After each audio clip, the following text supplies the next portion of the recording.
नमस्कार, अभिवादन स्वीकार कीजिए राजेश्वरी सांकृत्यायन का। आज की स्पेशल रिपोर्ट में हम बात करेंगे हाई सिक्योरिटी जेलों से आखिर गैंगस्टर कैसे खेलते हैं हत्या की साजिशों का खूनी खेल। हाई सिक्योरिटी जेलों के अंदर कैद में बंद कोई अपराधी अगर किसी भी प्रकार के अपराध को अंजाम देता है तो हालात देश के सिस्टम को अपराधियों के द्वारा खुली चुनौती देने वाले बन जाते हैं, जिसके खिलाफ तत्काल विचार करके ठोस कदम उठाना सिस्टम के लिए बेहद आवश्यक होता है। वैसे भी आज भारत की सुरक्षित माने जाने वाली जेलों में कैद कुछ अपराधियों के काले कारनामे देश व दुनिया से जरा भी छिपे हुए नहीं हैं। यह अपराधी सिस्टम में व्याप्त भ्रष्टाचार के चलते सिस्टम में बैठे कुछ भ्रष्ट लोगों की कृपा से जेलों की कैद में बैठकर भी अपने गैंग का पूरी तरह से बेखौफ होकर के निर्बाध रूप से संचालन कर रहे हैं।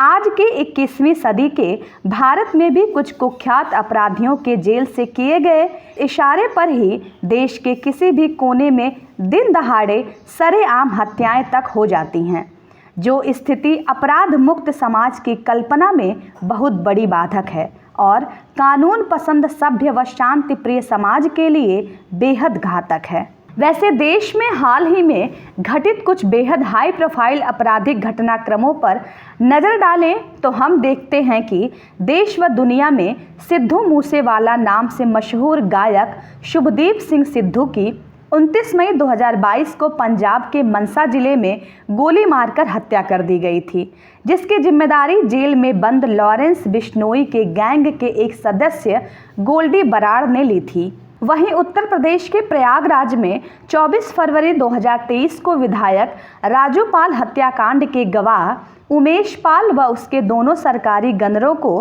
ताबड़तोड़ गोलियां बरसाकर छलनी कर दिया गया था। इस हत्याकांड में जेल में बंद अतीक अहमद, उसके भाई, बेटे व गैंग के अन्य सदस्यों का नाम आया था।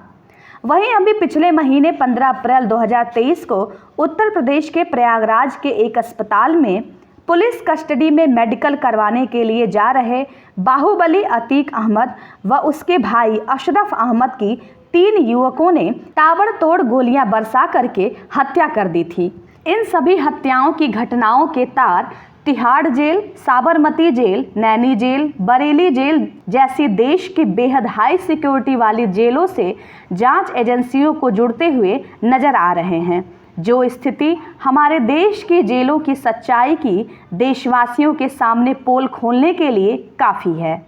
वैसे देश की जेलों के इस तरह के हालात नियम कायदे कानून में विश्वास रखने वाले आम लोगों व हमारे देश के सिस्टम के लिए बेहद चिंताजनक है।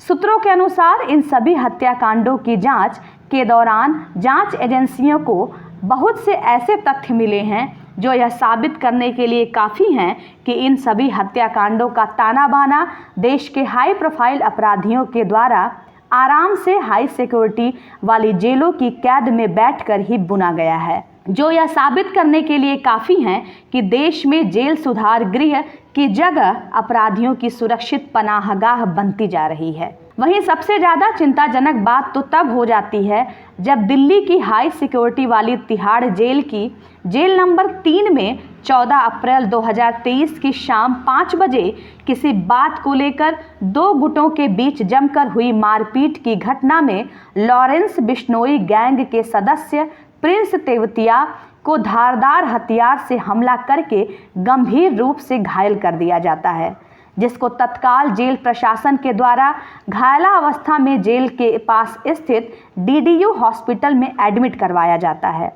जहां पर इलाज के दौरान उसकी मृत्यु हो जाती है। लेकिन इस घटना से तिहाड़ जेल के प्रशासन ने व हमारे जेलों से जुड़े हुए शीर्ष सिस्टम ने कोई भी सबक नहीं लिया और मात्र 19 दिन के बाद इसी प्रकार से 2 मई 2023 को तिहाड़ जेल के हाई सिक्योरिटी बैरक के अंदर कुख्यात गैंगस्टर सुनील मान उर्फ टिल्लू ताजपुरिया की आपसी गैंगवार में धारदार हथियार से हत्या कर दी जाती है।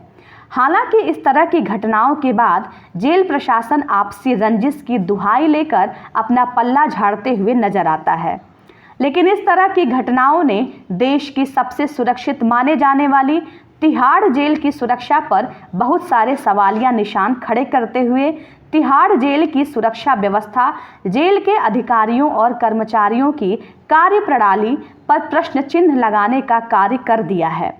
वैसे भी देखा जाए तो नियमानुसार कुख्यात कैदियों के संदर्भ में सबसे अहम बात यह होती है कि जेल की जिस बैरक में ऐसे कैदी को रखा जा रहा है, उस बैरक में उस कैदी से रंजिश रखने वाला कोई अपराधी कैद न हो। लेकिन सब कुछ जानने के बाद भी ना जाने क्यों जेल प्रशासन के द्वारा ऐसे कैदियों को एक बैरक में रख करके बार बार नियमों की अनदेखी करके गैंगवार होने का माहौल बनाया जाता है। यह हमारी समझ से परे है और यह जांच का एक महत्वपूर्ण विषय है। जेल के अंदर घटित इस तरह के हत्याकांडों से अब यह बात जग जाहिर हो गई है कि जेल कर्मियों में से कोई तो व्यक्ति इन सभी अपराधियों से मिला हुआ है और जेल के अंदर बैठे इन अपराधियों को अपराध करवाने में मददगार बन के जेल को इन अपराधियों की सुरक्षित पनाहगाह बना रहा है। क्योंकि बिना मिले भगत के जेल प्रशासन इन कैदियों के सामने अपना वजूद पूरी तरह से खो दे, यह बिल्कुल भी संभव नहीं है। हालात को देख करके आम जनमानस के दिमाग में यह धारणा बनती जा रही है कि जेल में बंद कैदियों पर जेल प्रशासन का कोई नियंत्रण नहीं बचा है। तभी कुछ कैदी जेल की सलाखों के पीछे से ही बेखौफ हो करके अपहरण, रंगदारी व हत्याकांड जैसी जघन्य अपराधों की घटनाओं को अंजाम दे रहे हैं।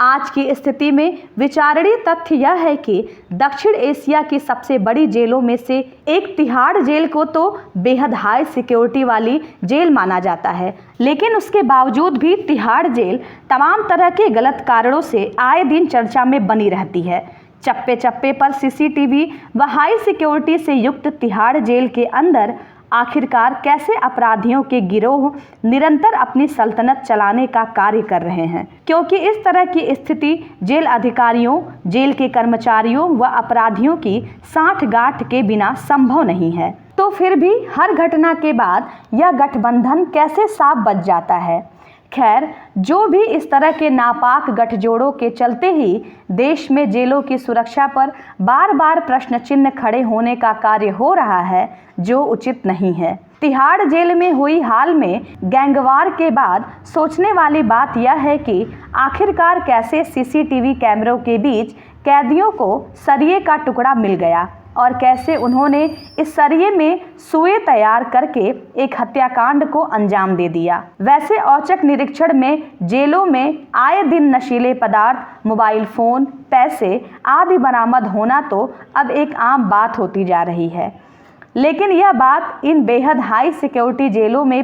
की जाने वाली तलाशी व सुरक्षा व्यवस्था की पोल खोलने का कार्य बखूबी अवश्य करती है और बार बार हमारे नीति निर्माताओं व सिस्टम के जेलों के हालात में सुधार करने की दुहाई अवश्य देती है, जिससे भविष्य में जेल में बंद कैदी अपराधी बनकर ना निकलें और जेल कैदियों के सुधार गृह के रूप में कार्य करें। आप देख रहे थे स्पेशल रिपोर्ट। यदि आपको यह स्पेशल रिपोर्ट पसंद आई हो तो प्लीज़ हमारे चैनल को लाइक, शेयर और सब्सक्राइब करें। राजेश्वरी को सुनने के लिए आपका बहुत बहुत धन्यवाद।